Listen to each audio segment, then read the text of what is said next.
बोल जयकारा बोल मेरे श्री गुरु महाराज की जय। श्री अमर ज्योति दर्शन ग्रंथ श्री आनंदपुर। आपके श्री चरणों में सत्संगी महात्मा जन सत्संग आश्रम पर होने वाली कई वार्ताएं विनय करते। आप उन्हें ध्यान पूर्वक सुनते और उन्हें क्या ससुचित उत्तर दिया जाता, इस विषय में सब जानकारी लेते। एक बार महात्मा परम विवेकानंद जी सिंधी श्रीमान जी ने से कहा कि आपके आश्रम पर भी कभी कोई घटना घटित हुई है? उन्होंने उत्तर दिया, जी स्वामी जी, एक बार सूरत शहर में बने सत्संग आश्रम में यह सत्संग कर रहा था कि मनुष्य जन्म का लक्ष्य क्या है और सत्संग में जाकर मनुष्य कैसे अपनी उन्नति कर सकता है। श्री रामचरितमानस की इस चौपाई को दोहराया। मंजन फल पेखिय तत्काला, काक होए पिक बकौ पड़ाला। सुन आचरज करे जन कोई, सत्संगति में माने कोई। अर्थात संत असमझ रूपी तीर्थराज में स्नान का फल तत्काल ऐसा देखने में आता है कि कौवे कोयल बन जाते हैं और बगुले हंस। यह सुनकर कोई आश्चर्य न करे, क्योंकि सत्संग की महिमा किसी से छुपी हुई नहीं है। यह प्रत्यक्ष है कि महापुरुषों के सत्संग का फल अब अमोद है। सत्संग में आकर जीव की काया और मति सब पलट जाती है। सत्संग के प्रभाव से जीव के अंदर जागृति पैदा हो जाती है और उसे असलियत का ज्ञान हो जाता है, सत व असत का विवेक हो जाता है।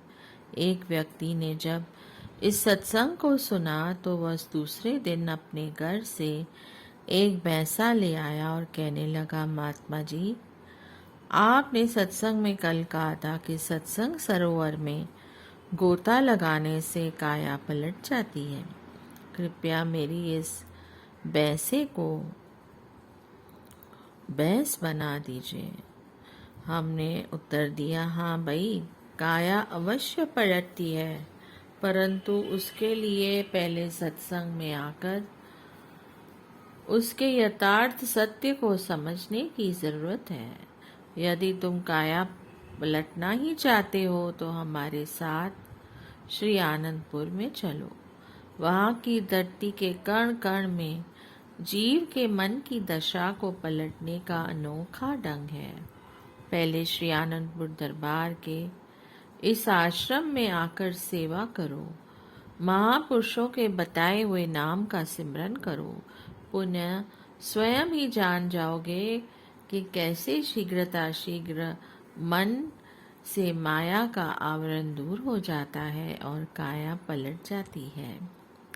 कौवा हर समय kaa करता है, जिसकी भाषा किसी को भी पसंद नहीं। वह हमेशा गंदगी में ही चोंच मारता है, जबकि कोयल अमराइयों पर झूमती हुई आमों के मीठे रस का आस्वादन करती हुई मीठे राग अलापती है और उसका राग सबके मन को मोह लेता है। बगुला घृणित वस्तु मछली एवं कीट आदि का भक्षण करता है, जबकि हंस मानसरोवर से मोती चुन चुन कर खाते हैं। इस प्रकार सत्संग के प्रभाव से मनुष्य की प्रवृत्ति भी कोयल और हंस जैसी बन जाती है। पहले उसके अंदर विषय विकारों के निम्न ख्याल भरे हुए होते हैं, परंतु सत्संग में आकर वह भक्ति रूपी मोती एकत्र करने लगता है। प्रभु, उस व्यक्ति पर इस सत्संग का ऐसा अद्भुत प्रभाव पड़ा कि वह नित्य प्रति आश्रम में आकर झाड़ू लगाता। वह अन्य जो भी सेवा उसे मिलती वह उसे बहुत श्रद्धा भाव से करने लगा। यह वृतांत सुनकर महात्मा जी ने श्री चरणों में शीश झुकाया और महाप्रभु जी ने उन्हें आशीर्वाद प्रदान किया। कुछ समय पश्चात वह व्यक्ति महात्मा जी के साथ पर्व पर श्री आनंदपुर में आया और श्री आनंदपुर की धूली ने उसके अंतर्मन में ऐसी ज्ञान की रोशनी भर दी कि उसके अंदर एक नया एहसास, नई स्फूर्ति उत्पन्न हो गई।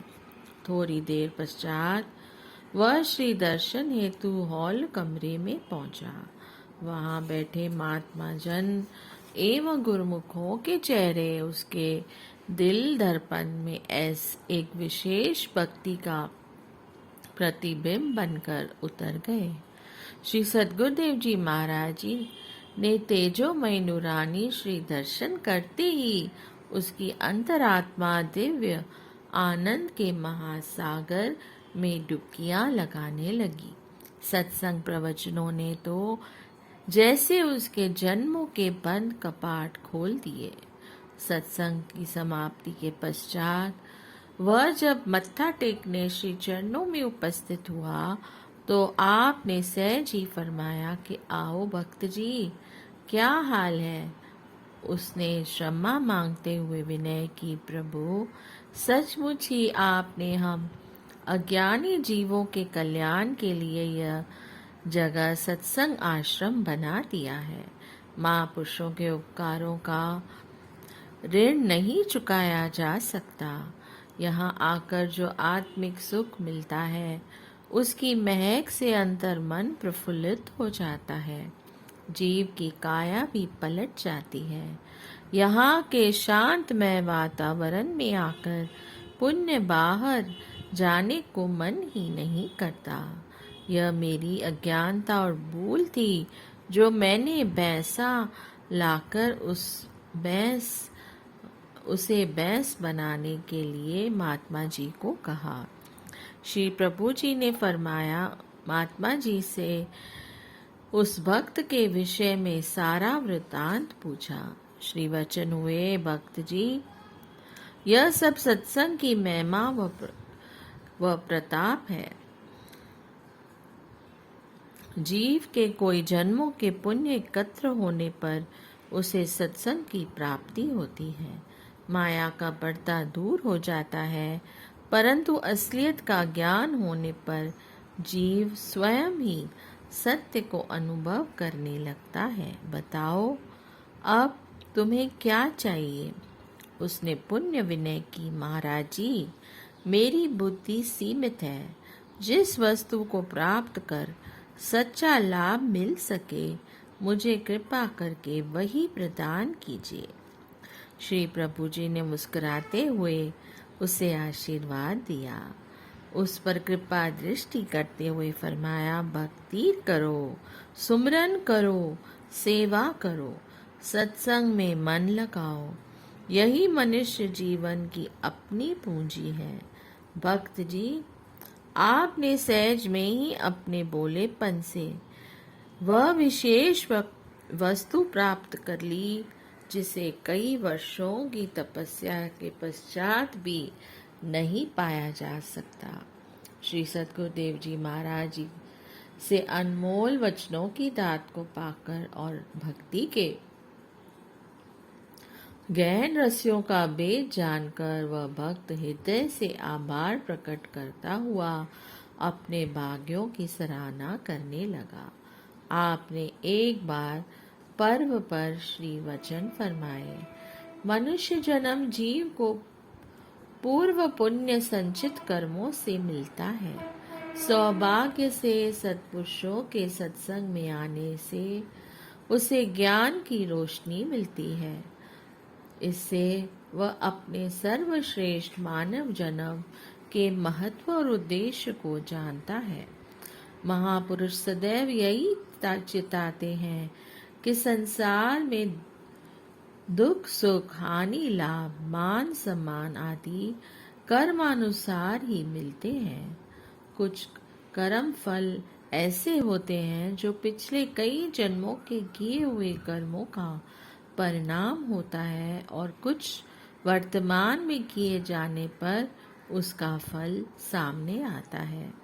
श्री रामचरितमानस में वर्णन आता है, दुख सुख पाप पुण्य दिन राति, साधु असाधु सुजात कुजाति। जिस प्रकार दुख सुख पाप पुण्य दिन रात, साधु असाधु सुजाति कुजाति आदि ये सब पदार्थ ब्रह्मा की सृष्टि में है, वेद शास्त्रों ने उनके गुण दोषों का विभाग कर दिया है। महापुरुषों के सत्संग में आकर इंसान को विवेक बुद्धि प्राप्त हो जाती है, जिससे वह आदि व्याधि उपाधि अर्थात शारीरिक एवं मानसिक विकारों के रोगों को ज्ञान की धार से काटने का प्रयास करता है। अत्यधिक दुखदायी वेदना उसे विचलित नहीं कर पाती। वह नाम सुमरन और श्री वचनों का स्मरण करता हुआ सहज ही उसे सहन कर लेता है। तभी तो कहा जाता है कि महापुरुष सूली का कांटा बना देते हैं। एक बार एक भक्त अपने शारीरिक रोगों से अत्यंत पीड़ित था। अभी एक रोग से मुक्त होता नहीं कि दूसरे रोग से संक्रमित हो जाता। उसने मन में ठान लिया कि इस बार तो मैं अवश्य ही श्री प्रभु जी के चरणों में मुक्ति मांगूंगा। वह श्री दर्शन के लिए श्री आनंदपुर में आया और अपनी चतुराई दिखाते हुए अपनी मुट्ठी को बंद कर दिया। उसने विनय की, प्रभु अब तो मैं अपने शरीर से बहुत निराश और असहाय हो चुका हूँ। असहनीय दुख बार बार मुझे बेचैन करने लगते हैं। अब मुझे केवल मृत्यु ही दीजिए। मैं इस मुट्ठी को तभी खोलूंगा जब आप मुझे मृत्यु का वरदान देंगे।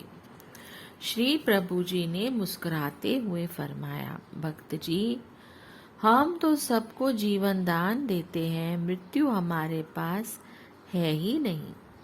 जीवन को वास्तविक रूप में जीना सिखाते हैं, अर्थात मनुष्य जन्म को पाकर कैसे कर्म करो, भक्ति भजन करो, सेवा करो, जिससे पुण्य नीच योनियों के दुख कष्टों को न झेलना पड़े। पहले भी जीव निम्न योनियों में भटककर दुख झेलकर आया है। पुण्य यह शरीर की मृत्यु चाहता है तो इसके कर्म उस मृत्यु के साथ समाप्त नहीं होंगे। अगर यह फिर बार बार जन्म मरण के चक्कर में दुख भोगता फिरे तो इसने मानुष जन्म को पाकर क्या लाभ प्राप्त किया। महापुरुषों का संयोग करोड़ों जन्मों के पुण्य प्रताप से मिलता है। उनके सत्संग एवं वचनों को हृदय में धारण करो। अपना आत्म कल्याण करने के लिए सुमरन, ध्यान, सेवा, सत्संग की तरफ अधिक ध्यान दो। बस यही दुखों से मुक्त होने का एकमात्र साधन है। भक्त जी ने क्षमा मांगी और सतगुरुदेव जी महाराज जी की अपार कृपा से उसका हृदय शीतल शांत हो गया।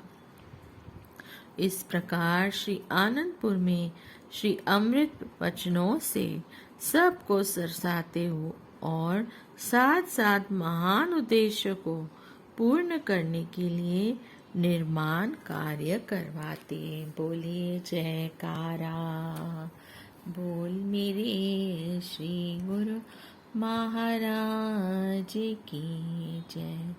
जय सच्चिदानंद।